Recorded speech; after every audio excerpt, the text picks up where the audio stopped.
Hello बच्चों, good evening. हम class 10th के साइंस में चैप्टर 9 प्रकाश का परावर्तन और अपवर्तन पढ़ा रहे थे। तो उसके बाद हम अब चलते हैं। पिछली कक्षाओं में हम पढ़ाए थे कि दर्पण का प्रतिबिंब आभासी एवं वास्तविक ये सब किस तरह से बनता है और उसके बारे में बताए थे और उसका अंतर बताए थे हम। ठीक है, आज हम पढ़ाएंगे अवतल तथा उत्तल दर्पण का उपयोग। अवतल तथा उत्तल दर्पण का उपयोग, इसके बारे में बता दिए हैं कि अवतल दर्पण किसे कहते हैं और उत्तल दर्पण किसे कहते हैं, ये बता दिए हैं। अब हम पढ़ाएंगे अवतल दर्पण और उत्तल दर्पण का उपयोग, कि दोनों का उपयोग क्या क्या और कहाँ पर होता है। पहला है अवतल दर्पण का उपयोग। अवतल दर्पण का उपयोग कहाँ कहाँ होता है, इसके बारे में हम देखेंगे। पहला है वाहनों की हेडलाइट में।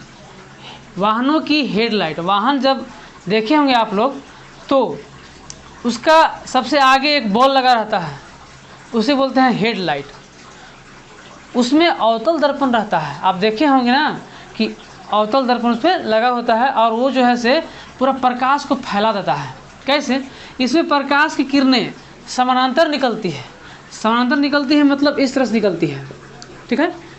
और ये जब निकलती है ना तो जिससे दूर तक रोशनी जाती है। समानांतर का मतलब है कि इस तरह से निकलना, तो इससे क्या होता है कि दूर तक रोशनी जाती है, ठीक है। तो वाहनों की हेडलाइट में जो है से अवतल दर्पण का उपयोग होता है। दूसरा है सेविंग दर्पणों में। सेविंग दर्पण, सेविंग का मतलब होता है जहाँ पर बाल दाढ़ी सब बनता है, उसको बोलते हैं सेविंग दर्पण। देखने के लिए होता ना है, जहाँ जाते हैं हम लोग बाल बनाने दाढ़ी बनाने इस तरह से, तो वहाँ पर क्या होता है कि अवतल दर्पण लगा रहता है, जिससे अपना चेहरा हम सुस्पष्ट देख सकते हैं और थोड़ा बड़ा देख सकते हैं कि कहाँ जो है से बाल इधर काटा है इधर छोड़ दिया है, सब जगह हम देख पाते हैं अच्छा से, ठीक है। तो इसमें जो है से हम अपने चेहरे को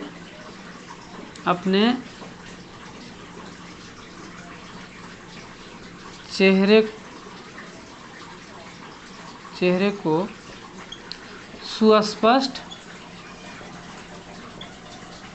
और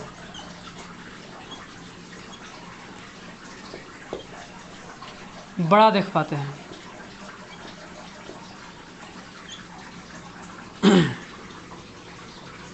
इसमें अपने चेहरे को सुस्पष्ट और बड़ा देख पाते हैं।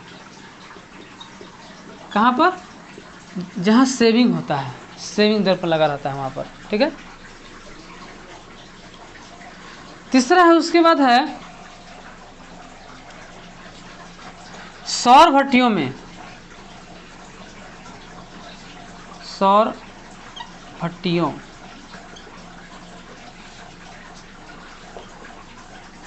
सौर भट्टियों में, सौर भट्टियों का मतलब है, सौर का मतलब होता है सूर्य से प्रकाश जो आती है उसको बोलते हैं सौर। और उसमें जो है से अवतल दर्पण लगा रहता है, और अवतल दर्पण क्या करता है कि प्रकाश को एक जगह स्थिर कर देता है, मतलब एक ही बिंदु में ला देता है, जिससे सूर्य की किरणें उस पर एक बिंदु पर पड़ती है, ठीक है,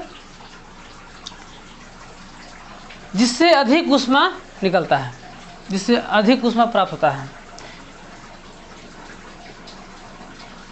इसमें सूर्य की किरणें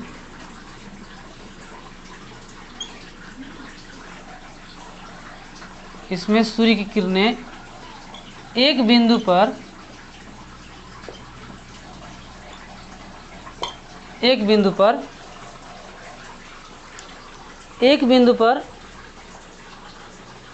केंद्रित होती है। दिख रहा है आप लोगों को?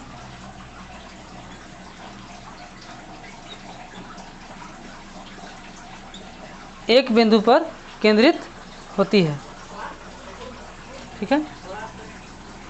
नहीं दिख रहा होगा इधर, इसको मिटाते हैं ना। इसको जो है से आप नोट कर सकते हैं। यहाँ दिखता है कि एक बिंदु पर केंद्रित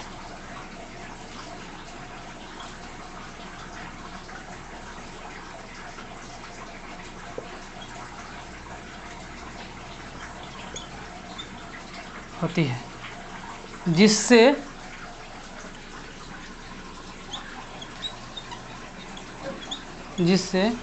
ज़्यादा ऊष्मा प्राप्त होती है, जिससे ज़्यादा ऊष्मा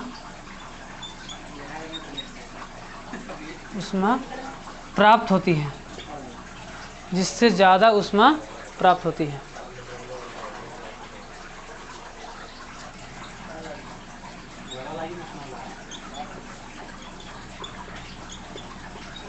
ठीक है। अब उसके बाद है, ये 3 उपयोग हो गया। अब उसके बाद चौथा उपयोग है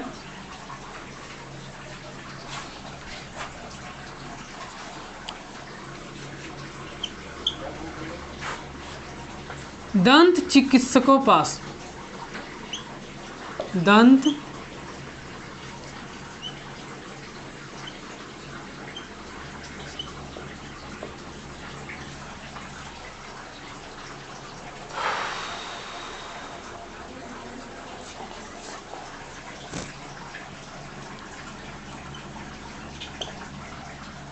चिकित्सकों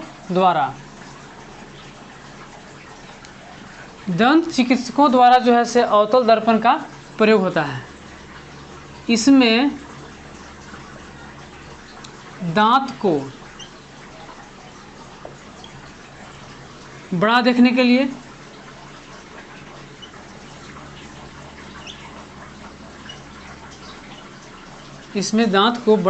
लिए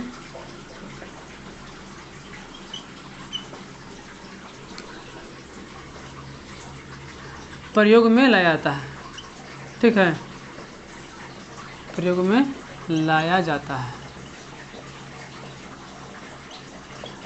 जैसे किसी के दांत जो है से दर्द दे रहा है, सड़ गया है, तो उसको एक दर्पण लगा रहता है, इस तरह से देखते हैं। ठीक है, दर्पण लगा हुआ रहता है तो उसको अच्छा से देखते हैं ताकि बड़ा दिखे। डॉक्टर के पास रहता है दांत को देखने के लिए। ठीक है। अब बचपन में क्या होता है कि छोटे छोटे बच्चे जो है से चॉकलेट खाते हैं, कुछ खाते हैं, डेयरी मिल्क मिल गया वो खा लेते हैं। उससे क्या होता है ना कि दांत जो है से सड़ने लगता है। इसलिए बच्चों को जो है से टॉफ़ी वगैरह ज़्यादा नहीं खाना चाहिए। तो सड़ने लगता है तो कहाँ जाएगा? डॉक्टर के पास जाएगा, वो इलाज करेगा, देखिएगा कि कौन दांत क्या हो गया है। इस तरह से लगा के देखता है, बड़ा दिखता है दांत, इसलिए अवतल दर्पण का प्रयोग होता है इसमें। पांचवा है सर्च लाइट में।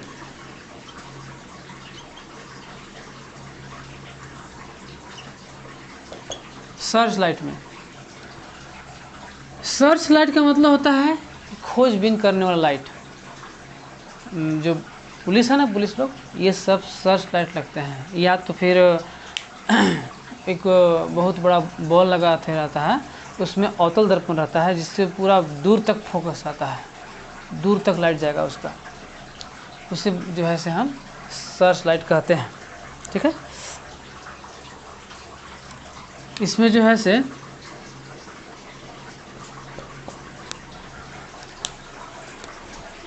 देखिए, इसमें सब कुछ है, ये आप लोग की किताब है।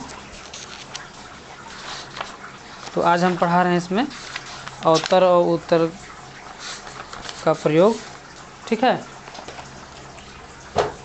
तो इसमें जो है से प्रकाश सीधी जाती है, सीधा जाता है, और दूर तक जाता है। सीधा तथा दूर जाता है, सीधा तथा दूर तक जाता है। ठीक है। ये 5 उपयोग है अवतल दर्पण का उपयोग। अगर कभी भी एग्जाम में आए तो आप जो है से ये 5 उपयोग लिख दीजिएगा, तो आपको जो है से नंबर मिल जाएगा। आप इसे नोट कर लीजिए अच्छा से। ठीक है। अब पढ़ेंगे हम उत्तल दर्पण का उपयोग। इसको मिटा देते हैं।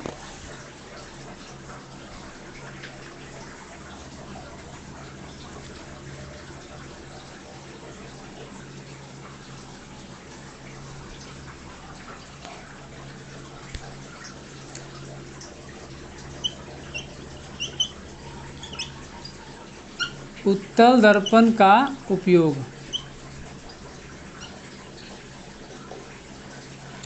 ठीक है, पहला है कि जो कार होते हैं, कार या वाहन, उसके साइड मिरर में एक दर्पण लगा रहता है और वो जो है से उत्तल दर्पण रहता है। क्यों?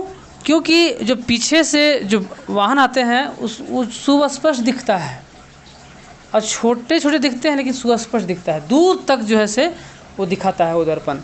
इसलिए हम लिखेंगे कि वाहनों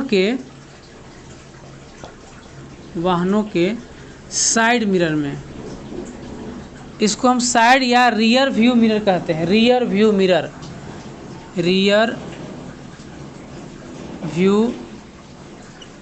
मिरर, ठीक है, साइड मिरर, ठीक है, वाहनों के साइड मिरर में।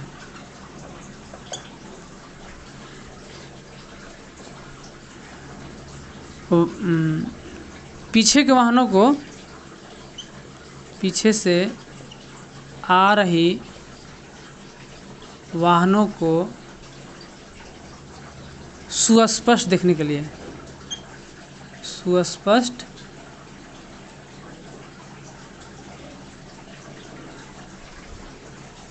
देखने के लिए या देखने में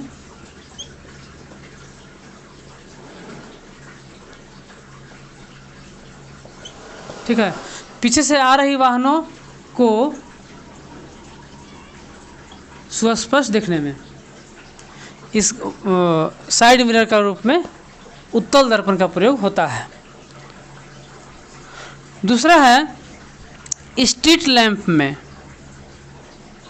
स्ट्रीट लैंप में आप रोड वगैरह हम देखे होंगे कि एक लैंप लगा रहता है, बड़ा बड़ा पोल गाड़ के जो है से एक लैंप लगा रहता है, उसमें जो है से उत्तल दर्पण लगा रहता है।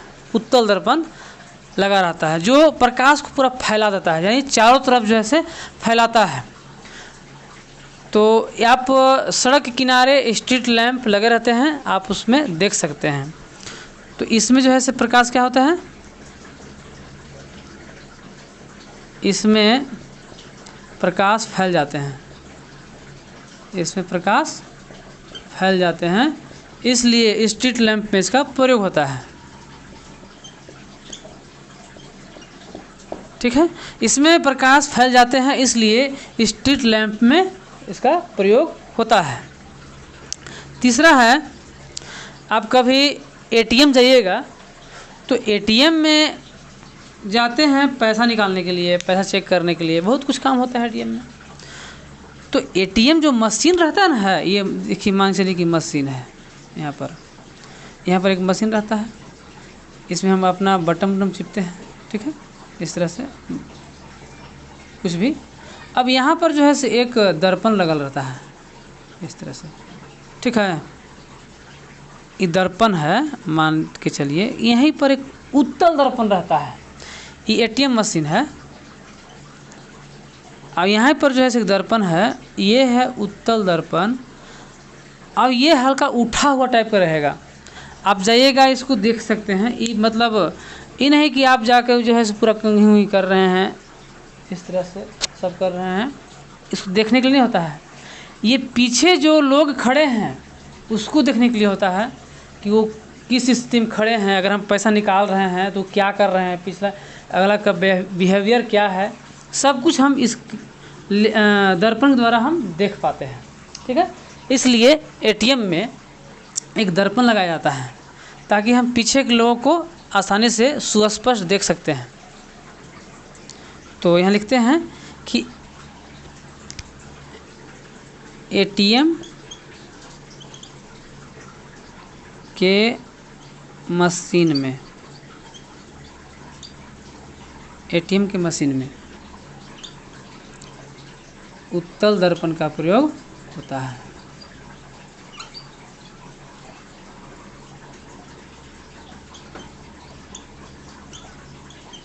उपयोग होता है।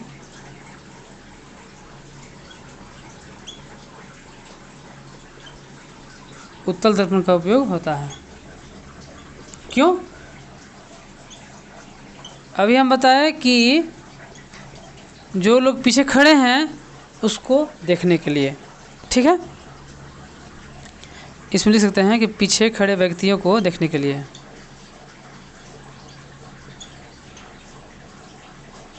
पीछे खड़े व्यक्तियों को देखने के लिए, ठीक है। एक तो मेरा दोस्त था, वो चल गया एटीएम में पैसा निकालने। वो जो है पूरा दर्पण में देख के अपना बाल झाड़ने लगा।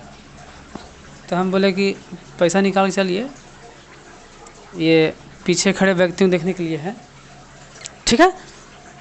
तो आप इस नोट कर लीजिए, एग्ज़ाम में अवतल तथा उत्तल दर्पण का उपयोग आता है और ये VVI है, ये VVI है, हमेशा आता है, ठीक है। धन्यवाद। तो कल हम इसके आगे अवतल दर्पण का पूरा प्रतिबिंब, प्रकृति, साइज सब कुछ देखेंगे, ठीक है।